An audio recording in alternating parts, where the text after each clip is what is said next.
On this episode, I explain why I bought a real-world pinball game, give you some pros and cons, tell you why you might want to make the investment and plunge into the world of pinball, and some reasons why you might not want to, and a whole lot more. Coming up next.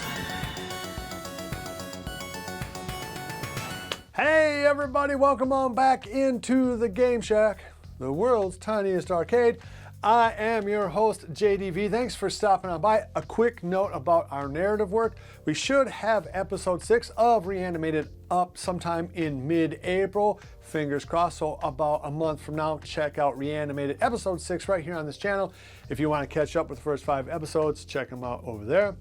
And as I announced on my last episode, we are tentatively going to be starting a brand new series on YouTube called Vampire Land Apocalypse. If you want to see the movie that's based on, go ahead and check out Vampire Land up there.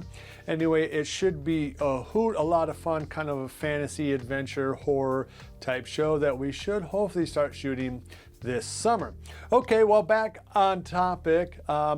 A lot of you guys know I love pinball. I've done a lot of pinball content in terms of virtual pinball games and smaller tabletop pinball games like the excellent $30 pinball game that you can get from Electronic Arcade. See my review of that up there. Right off the bat, this real-world pinball game immediately gave legitimacy, so to speak, to all of the rest of the 3/4 scale games that I own, and it has had a huge impact in terms of when people come over to visit me, usually on Friday nights. We'll have a couple of adult beverages and play some Street Fighter or whatever. But having this real world pinball game has really kind of upped the game of everything else. It just makes everything else I own, from Arcade 1-Up and At Games and iArcade, it just gives them a sense of legitimacy or realism. Now, I spent about $2,500 on it, which is obviously a lot more expensive than your normal 3/4 scale game, which starts around $700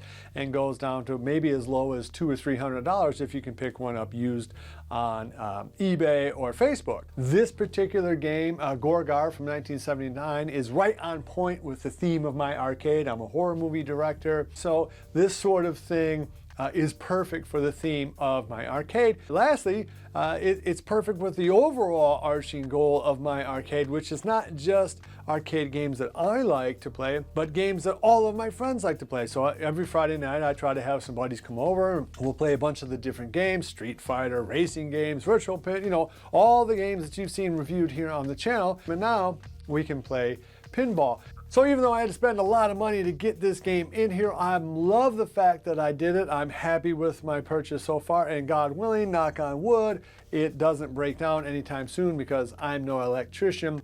That's one of the negatives of buying a real pinball game, is that you will have to do more maintenance on it than you would ever have to do on a 3/4 scale replica. Even if you enjoy replacing buttons and joysticks and things like that, or even monitors, that's still far less than the stuff that you have to do for a real world pinball game. Even if you buy a brand new Stern or Jersey Jack pinball game, you are still going to have to do some maintenance work on that game, either adjusting, you know, like the ball returns, things like that, waxing the playfield, changing out the balls. There's just a whole replacing springs. When you're into it in pinball, you are going to have to do some hands-on maintenance that you really don't have to do for 3/4 scale arcade games in particular, and really arcade games period. Another negative is that it's very hard to go back to playing the Alp or A1 pinball or my own virtual pinball game with Zen Games once you have a real pinball game. Basically, my overriding emotion has been, I need to sell off all my virtual pinball so I can get at least one more real world pinball game in here, because they are just so apples and oranges. On the other hand, there is still a charm to playing virtual pinball games. Actually, the thing that pushed me over the edge to buy a real pinball game is that I went to the arcade in town, see my episode on that, and really, really nice arcade. A whole bunch of beautiful machines over there. Thanks, David, for letting me come over there. And anyway, I started playing the real pinball games, and I swear to you that I started trying to hit the nudge buttons on either side of the game. I'm like, where the F is the nudge buttons. And then I thought to myself, what are you doing, man? There's no nudge buttons. This is a real game, man. You actually have to move the machine to make it. And then I realized as I sucked at game after game of pinball, something that I formerly used to be pretty good at, I realized that playing virtual pinball had really hurt my real world pinball skills, in part because I rely on those nudge buttons so much when I'm playing.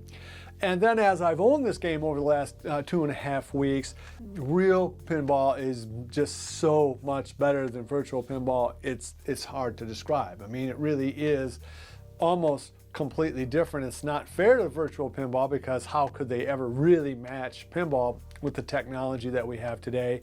And trying to keep costs, under $100,000 is not a very fair thing. So would I recommend you get a pinball game for your own home arcade? Well, obviously it depends on a lot of things. 1, do you have the space? 2, do you have the bread? 3, do you have a willingness to get in there and get your hands dirty or find a pinball tech? I mean, just knowing that you're going to have to do some maintenance, even on a brand new game, you're going to have to do some maintenance.